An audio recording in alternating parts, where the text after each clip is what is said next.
All right, welcome back. This is our GMC Sierra tweet of the night. NFL and CBS put this out. Since the start of 2020, Russell Wilson and Lamar Jackson, these are their stats over the last 4 seasons. Same amount of starts, except for one. Very equivalent passer rating, passing and rushing touchdowns, right in line. INTs right in line, completion percentage right in line. Guys, basically, Russell Wilson is Lamar Jackson. Can we just all agree on that?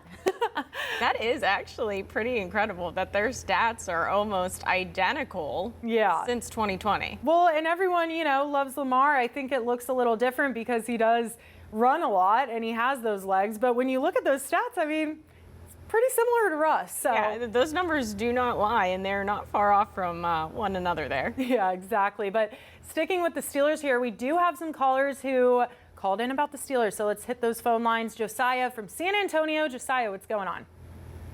Hey, Suzie. Hey, Cassidy. I got a question. Since the Steelers lost Ryan Shazier, it's frustrating. It seems like they've been searching for that linebacker that can actually help them. Devin Bush was a bust.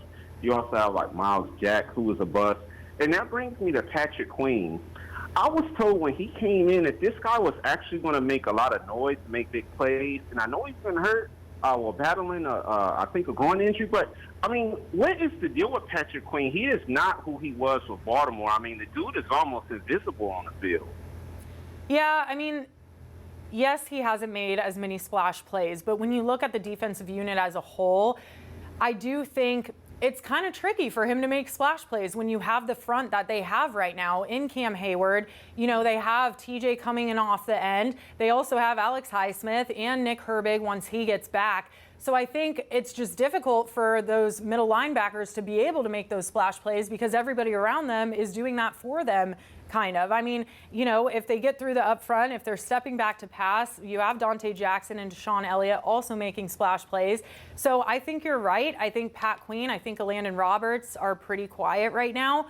But I think there's a reason for that. I think it's because their surrounding cast is so dominant. I mean, Patrick Queen didn't have that in Baltimore. He didn't have that before. He was the guy on the defense making those big plays because that's all they had. I think with the Steelers, there's so much of a supporting cast that he doesn't have to be an outlier. Yeah, I mean, when you think of the Pittsburgh Steelers, that was the story at the beginning of the season was how good this defense was. And you were hearing Cam Hayward, TJ Watt, that's who everybody was voicing about. So these other guys, they're getting kind of overshadowed because, again, like Cassidy said, when you have that good of a supporting cast and that good of a front line there, not much work needs to be done by anybody else. Yeah, and I was trying to look up real quick his stats because, I mean, he's second right now leading on the defense in total tackles. So it's not that he's quiet or not doing what we expected. It's just you're not seeing those splash plays because everyone else is making them. But he's still being very dominant. It's just, again, not standing out as much maybe because TJ Watt has 2 punch outs, a forced fumble, and a fumble recovery. So, I think it's just you're not seeing it as much, but I don't know. I think the defense still as a whole is, we talked about it on Wednesday. I think they are as good as we thought they would be back when we talked about them in week 1. Yeah, no, that was something that we talked about on every blade of grass. We said that, the defense is going to be probably the best part of this game, the Steelers game this year, and it 100% is, especially with all of the O-line questions that we've had, the quarterback questions that we've had up until the past couple of weeks. And now that, everybody seems to be getting back on track, getting healthy, that defense is still that, #1 unit or phase on this team right now for the Steelers. Yeah, totally agree. All right, let's go to Mark from Carrick. Mark, what's going on?